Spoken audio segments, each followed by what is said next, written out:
The banking Guru channel के night addition में आपका स्वागत है। क्योंकि काफ़ी लेट ये वीडियो अपलोड होगी। 2 दिन से कोटक महिंद्रा बैंक पे इतनी वीडियोस आ रही हैं, कुछ पॉजिटिव कुछ नेगेटिव, कि आई थॉट इट कि अपने व्यूअर्स के लिए मैं भी अपना एक व्यू पुट अप कर सकूं। पहले देखते हैं कि न्यूज़ क्या है, फिर हम देखेंगे इसके रिपरकशंस क्या हुए हैं और आगे क्या हो सकते हैं, and how Kotak Mahindra Bank will be able to come out of it. The first is share 2000 से कट के 1600 रुपये पे पहुंच गया है। तकरीबन 10% पहले, अब 2-3% आज भी कम हुआ है। न्यूज़ ये है कि रिजर्व बैंक ऑफ इंडिया ने पिछले 2 साल से कोटक महिंद्रा बैंक को कहा था कि अपने आईटी इंफ्रास्ट्रक्चर को स्ट्रेंथन कीजिए। जो आप सबको मालूम होगा 811 के नाम पे जो सेविंग बैंक अकाउंट खोलते हैं, उसमें केवाईसी इशू हो सकते हैं, उसमें डाटा रिलेटेड इश्यूज हो सकते हैं, जिसके बारे में रिजर्व बैंक ऑफ इंडिया ने कहा है कि now onward no opening of account through your online channel and as well as the mobile channel. This is the one dictate the RBI has given to the Kotak Mahindra bank. And the second dictate is कि आप now onwards कोई भी अपना credit card issue नहीं करेंगे जब तक आप अपना आईटी इंफ्रास्ट्रक्चर को स्ट्रेंथन नहीं कर लेते। तो फर्स्ट तो हमें यह समझना है कि कोई बड़ा लंबा चौड़ा फ्रॉड नहीं हुआ है। एक आईटी इशू है जिसे करेक्ट करना कोई बहुत लंबी चौड़ी बात नहीं है। एक अच्छी कंपनी, आईटी कंपनी 2-3 महीने में कोटक महिंद्रा बैंक के लिए एक अच्छा आईटी स्ट्रक्चर खड़ा करके दे देगी।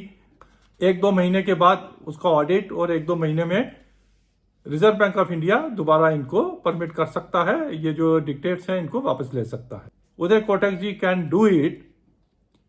पहला जो है ऑनलाइन अकाउंट ओपनिंग नहीं करना है, मोबाइल के थ्रू अकाउंट ओपनिंग नहीं करना है। तो क्या हुआ, कोई बात नहीं, अकाउंट ओपनिंग को सोर्सिंग करके आप टैब के जरिए या बाकी इंफॉर्मेशन आप उसमें ले लीजिए और उसको कहीं एक टीम को फिजिकली बिठा के आप उसके अकाउंट ओपन कर लीजिए। It's not a big deal, कोई इतना लंबा चौड़ा इशू नहीं है। वाया मीडिया निकालना पॉसिबल है और I am sure the bank like Kotak Mahindra bank कुछ ना कुछ उसका वाया मीडिया निकाल लेगा और जो डेफिशिएंसीज उनके ऑनलाइन चैनल में है उनको कवर भी करके फिजिकल फॉर्म में for the time being account open कर सकते हैं। At the same time we should understand nothing wrong, existing accounts को कोई इशू नहीं होने वाला है।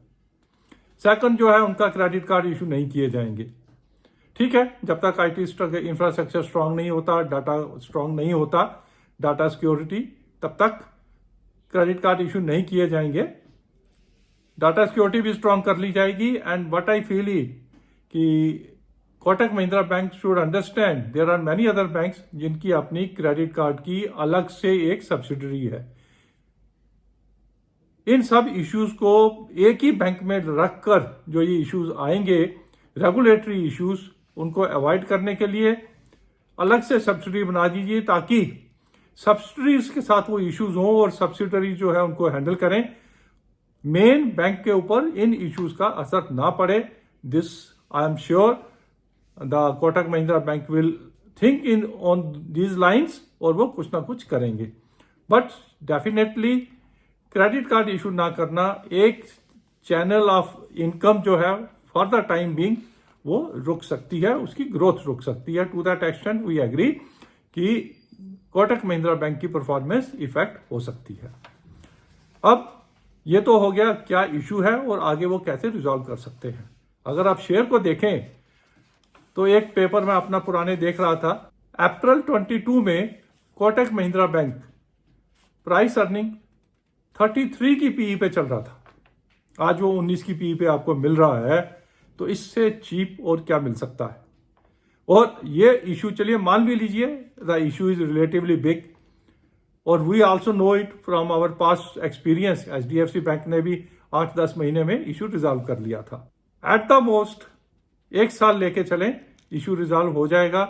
और अगर 1 साल के बाद हमें मालूम है कि इशू रिजॉल्व हो जाना है तो ये मार्केट जो है बहुत जल्दी इन चीज़ों को भूल जाती है और इमीडिएटली 5-10 दिन 15 दिन के बाद the market will see to it कि ग्रोथ कोटक महिंद्रा बैंक का जो ट्रांसपेरेंसी है, कोटक महिंद्रा बैंक की कॉर्पोरेट गवर्नेंस है, उनके ऊपर उसको वॉच करके शेयर दोबारा चलना शुरू हो जाएगा। मेरे हिसाब से तो 4 मई को इनके जो मार्च क्वार्टर के रिजल्ट्स आने वाले हैं, वहीं पर आप देख लेंगे रिजल्ट्स अच्छे आएंगे और इसको एक बैड इंसिडेंट सोच के the investor will again come to the Kotak Mahindra bank. इस बैंक को सपोर्ट करने के लिए और इन्वेस्ट करने के लिए दोबारा खड़े हो जाएंगे। Worst come worst we feel it कि यहां से 1600 रुपए से और 50 और 100 रुपया नीचे जा सकता है। अगर आप आज की डेट में इन्वेस्ट करते हैं तो इतना रिस्क लेके चलिए, but risk reward ratio is कि ऊपर अगर जाएगा तो दोबारा ये 2000 रुपया टच कर सकता है। तो this is what you have to see to it. The risk reward ratio is favourable at 1600, very favourable at 1500। आप थोड़ा थोड़ा एंटर कर लीजिए। This bank is going to reward you in the medium term. Short term में तो trading call हो सकती है, बट मीडियम टर्म में इश्यूज रिजॉल्व हो जाएंगे। फिर आपको 1600 रुपए पे कोटक महिंद्रा बैंक नहीं मिलेगा। 2 साल पुराने रेट पे अगर आपको कोटक महिंद्रा बैंक मिल रहा है, उन 2 सालों में बैंक निफ्टी एंड निफ्टी कहां तक पहुंच चुके हैं, दिस इज एवरीबॉडी नोज। तो very positive view Kotak Mahindra bank पे रखते हुए एक टेम्पोररी जो ग्लिच आई है उसका फायदा उठाते हुए हमें थोड़ा थोड़ा ले लेना चाहिए। और as a personal investment I am shifting from HDFC bank to Kotak Mahindra bank, क्योंकि HDFC बैंक इश्यूज इस क्वार्टर में थे और June quarter I am expecting कि वो जो डिपॉजिट ग्रोथ आई है HDFC बैंक की, हो सकता है उतनी आगे ना आए, तो अकॉर्डिंगली थोड़ा एक सेंटिमेंटली उसका फर्क पड़ सकता है। Rest all, it is your risk reward ratio. Analyze the risk and then only invest. Thank you very much for watching an update on the Kotak Mahindra Bank. We will get back to you on 4th May with result analysis of Kotak Mahindra Bank. Thank you.